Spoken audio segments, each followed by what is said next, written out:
అదొక మారుమూల గ్రామం. చుట్టూ పచ్చని పంట పొలాలు, ఒకవైపు జలాశయం, వందల ఏళ్ల చరిత్ర కలిగిన పురాతన ఆలయం కలిగి ఉన్న గ్రామం. పాడి పంటలతో సమృద్ధిగా ఉన్న ఈ గ్రామంలో ఆధ్యాత్మికత కూడా వెల్లివిరుస్తోంది. ఐక్యతకు ప్రతీకగా నిలుస్తోంది. ఇన్ని విశేషాలు కలిసి ఉన్న ఈ చిన్ని గ్రామం ప్రస్తుతం పర్యాటక శోభను సంతరించుకుని సందర్శకుల దృష్టిని ఆకర్షిస్తోంది. ఇంతగా ఆకట్టుకుంటున్న ఆ గ్రామం ఏది, ఎక్కడుంది, ఆ గ్రామ విశేషాలేమిటో తెలియాలంటే ఇది చూడండి.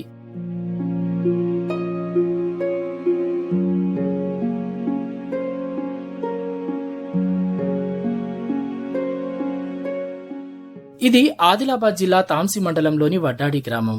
ఒకవైపు నిండుకుండను తలపించే జలాశయం, మూడు వైపులా పచ్చని పంట పొలాలతో అలరారుతున్న గ్రామం. సుమారు 300 నివాస గృహాలు ఉన్న ఈ గ్రామ జనాభా 2000 వరకు ఉంటుంది.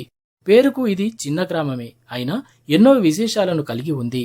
ఇక్కడి ప్రజల ప్రధాన వృత్తి వ్యవసాయం, పాడి పరిశ్రమ కూడా విస్తరించి ఉంది. అయితే మారుమూల పల్లె అయినప్పటికీ ఈ గ్రామంలో 100 సంవత్సరాల క్రితం వెలిసిన స్వయంభూ లక్ష్మీ నరసింహస్వామి ఆలయంతో ఈ గ్రామానికి ప్రత్యేకత ఏర్పడింది. కోరి వచ్చిన భక్తుల పాలిట కొంగు బంగారమై వెలుగొందుతున్న ఈ ఆలయానికి ఉమ్మడి ఆదిలాబాద్ జిల్లాతో పాటు మహారాష్ట్ర, కర్ణాటక తదితర రాష్ట్రాల నుంచి కూడా భక్తులు తరలివచ్చి స్వామివారిని దర్శించుకుని మొక్కులు తీర్చుకుని వెళతారు. ప్రతి సంవత్సరం ఈ ఆలయంలో శివరాత్రి వేడుకలను ఘనంగా నిర్వహిస్తారు. ప్రతి శనివారం ఈ ఆలయంలో భజన కార్యక్రమం, నిత్యాన్నదానం కొనసాగుతోంది. గ్రామస్తులంతా ఐక్యంగా పలు ఆధ్యాత్మిక కార్యక్రమాలను చేపడతారు. మాది వడ్డాడి గ్రామం. మా ఊరికి చాలా ప్రత్యేకతలు ఉన్నాయి. అందరికీ తెలిసే ఉంటది, మా ఊర్లో మత్తడివాగు ప్రాజెక్ట్ చాలా ఫేమస్. అక్కడికి చాలా రకరకాల పక్షులు వస్తూ ఉంటాయి.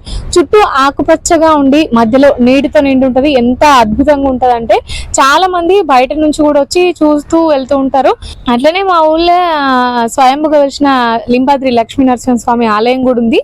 అది ఒకప్పుడు పుట్టలోంచి తెలిసింది. ఇప్పటికి కూడా అంటే ఆ విగ్రహాన్ని నల్ల రాతితో కానీ దేంతో చేసింది కాదు, అది పుట్టమట్టితోనే తయారైంది. ఇన్ని సంవత్సరాలు అవుతున్నా కూడా అది ఇప్పటికి కూడా చెక్కు చెదరలేదు. దాన్ని చూసిన వాళ్ళు ఎవ్వరు కూడా, ఈవెన్ నేను కూడా మొదటిసారి చూసినప్పుడు అసలు నల్లరాతితోనే చేసిందే అని అనుకున్నాను. ఇప్పటికీ అక్కడికి పాము వస్తూ వెళ్తూ ఉంటది అని అంటారు జనాలు. అంటే నేను మాత్రం ఇప్పటివరకు చూడలేదు. అక్కడికి లోపల గర్భగుడిలోకి ఎవరిని వెళ్ళనియ్యారు, అందుకే వాళ్ళు మాత్రం వెళ్తారు. అయితే ఆ విగ్రహాన్ని నల్ల నువ్వుల నూనెతోని మళ్ళా కాటుకతోని మొత్తం వరిగిడితోని మెత్తుతారట. అంటే అది అదే రకంగా ఉండడానికి, పాడు కాకుండా ఉండడానికి. కానీ అది ఎప్పుడు వెలిసింది అనేది చాలా మందికి, అంటే మా పెద్దవాళ్ళకు కూడా, అంటే వాళ్ళ చిన్నతనంలో వాళ్ళ తాతలు చెప్పిందే, ఎప్పుడు వెలిసిందో మాకు కూడా తెలియదు. చాలా బాగా జరుగుతుంది. చాలా మంది అయితే కోరిన కోరికలు నెరవేర్చే దేవుడు అని అంటున్నారు. ఇక నమ్ముకున్న వాళ్ళకి నమ్ముకున్నంత ఉంది. అక్కడ చాలా బాగా అనిపిస్తుంది మా ఊరిని చూస్తే. ఆధ్యాత్మికంగా ఎంతో ప్రాశస్తి కలిగి ఉన్న ఈ వడ్డాడి గ్రామం పర్యాటకంగా కూడా ఖ్యాతిగాంచింది. ప్రస్తుతం కురుస్తున్న భారీ వర్షాలతో వడ్డాడి గ్రామంలోని మత్తడివాగు ప్రాజెక్టు నిండు కుండలా మారింది. నిత్యం ఎందరో మంది ఈ మత్తడివాగు ప్రాజెక్టులో చేపలు పట్టి ఉపాధిని కూడా పొందుతున్నారు. అటు ఈ మత్తడివాగు ప్రాజెక్టు నుంచి ఆయకట్టుకు అందుతున్న నీటితో రైతులు పలు పంటలను కూడా సాగు చేస్తున్నారు. ప్రస్తుతం నెలకొన్న వాతావరణ పరిస్థితులతో ప్రాజెక్టు పరిసరాలు ఆహ్లాదకరంగా మారాయి.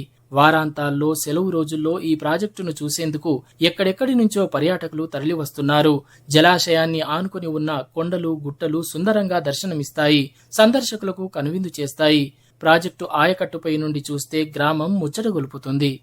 వడ్డాడి గ్రామానికి ఆనుకొని ఉన్న ప్రాజెక్టు ఇది దాదాపు చాలా సంవత్సరాల నుంచి ప్రాజెక్ట్ ఉంది. అయితే ఈ వర్షాకాలంలో ప్రాజెక్టుకి చాలా మంది వస్తూ ఉంటారు. ఎందుకంటే అక్కడ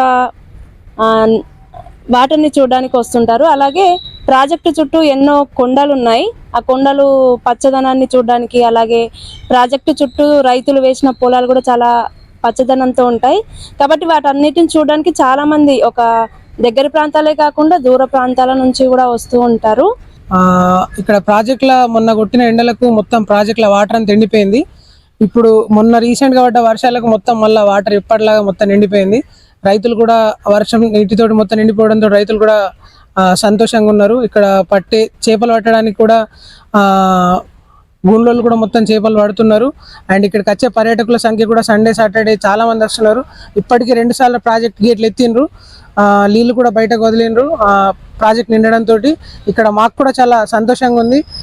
ఆధ్యాత్మికంగా, పర్యాటకంగా ప్రత్యేకతలను కలిగి ఉన్న ఈ గ్రామంలో తుమ్మపూరి రామస్వామి వంటి అరుదైన కడ్డీతంత్ర వాయిద్య కళాకారుడు కూడా ఉండేవాడు. ఆయన గతించడంతో ఆ వాయిద్యం కూడా మూగబోయింది. ఏది ఏమైనప్పటికీ అటు ఆధ్యాత్మికంగా ఇటు పర్యాటకంగా తమ గ్రామం పేరు జిల్లాలో మారుమ్రోగిపోతుండటంతో గ్రామస్తులు ఆనందం వ్యక్తం చేస్తున్నారు.